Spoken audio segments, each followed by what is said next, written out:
Weren't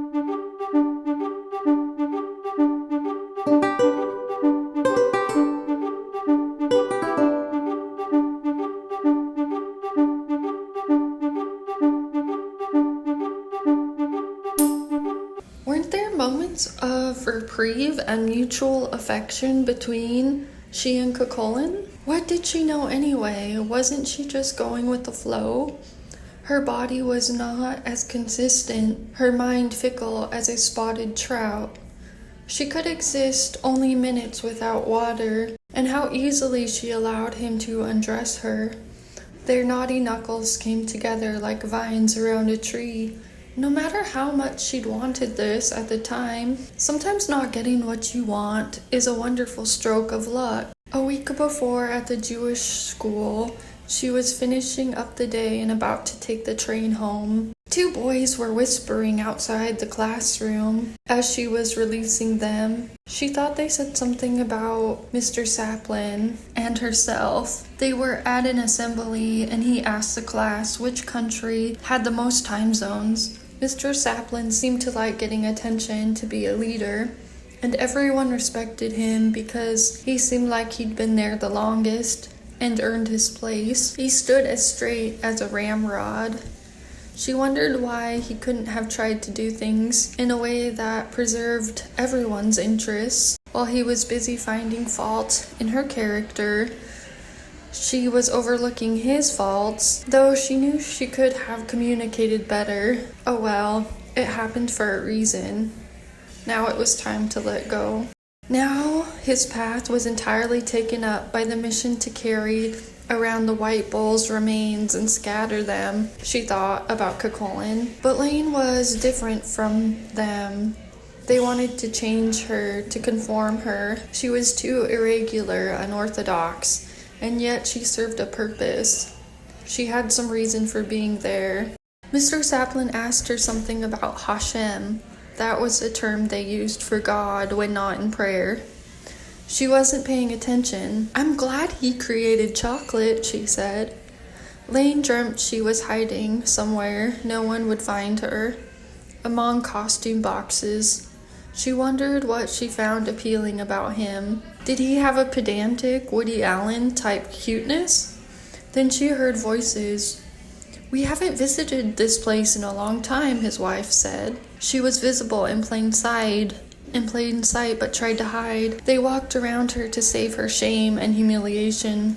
But the daughter said, "We see you." The wife talked kindly to her, but Laine looked down, not saying much. The fact remained that they had come to be in the same place. Laine liked the idea that she wasn't just a voice, or that she was just a voice, and if her words were powerful enough, she could be an image too. Many women were an image and then a voice. Some were only ever an image.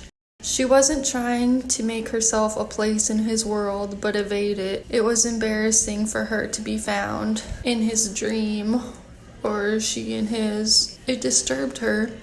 And what was the point of it, she wondered. He was already married. It was like some things just attach themselves to your subconscious. It might not even be her fault. She knew it was brave to leave a toxic environment, even when she tripped a little on the way out. Laine dreamt that she was roller skating so effortlessly.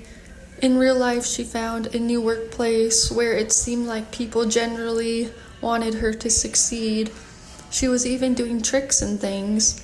She was going fast but didn't collide with anyone, though it sometimes seemed like she might. There was a guy she wanted to go see. He was a long way away. She had to go through treacherous wilderness, but somehow she did it.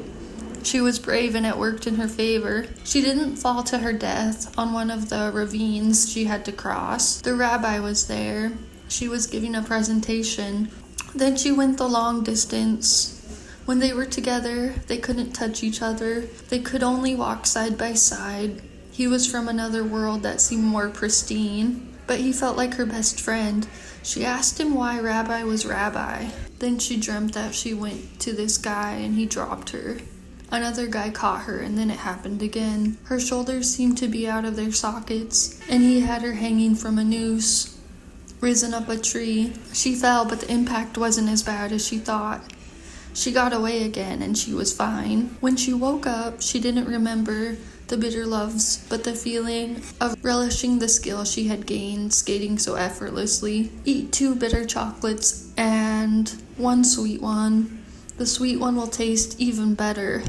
Sometimes life actually surprises you, and there are 2 sweet chocolates wrapped in bitter chocolate wrappers. Rabbi Rickel, who taught Hebrew in the room before her, had a million pictures of rabbis hung around the room. He passed out laminated miniatures of rabbis for prizes for the boys, and they exchanged them like Pokemon cards. The rabbis in the pictures didn't smile because they're not show-offs like you, Shlomo said. Some of them are smiling, Laine pointed out. Laine thought everyone just wanted to be seen, to feel important in someone's eyes. I like your tie, Mr. Sapling. When is the geography bee? Ezra asked. Laine couldn't see his tie. She basically bent over backwards, trying to avoid making eye contact with him. She made herself invisible outside the doorway and then became visible again. Thank you, Mr. Sapling said. Are you excited for it? Miss Horsheim and I will have to discuss it. He was next door calling out the names of the boys who were being picked up and asked her to stay after school.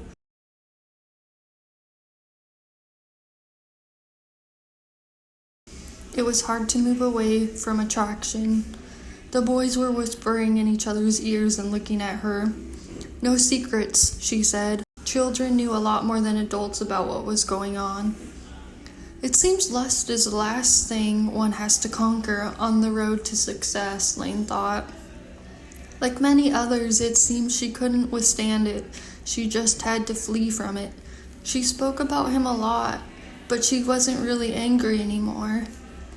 She understood he just had to do what the congregation wanted because that kept him in a job. Maybe he was just getting older and kind of crotchety, and that's why he let her be the scapegoat. Her body sometimes hurt in her 30s. She could imagine how it must feel in the 50s.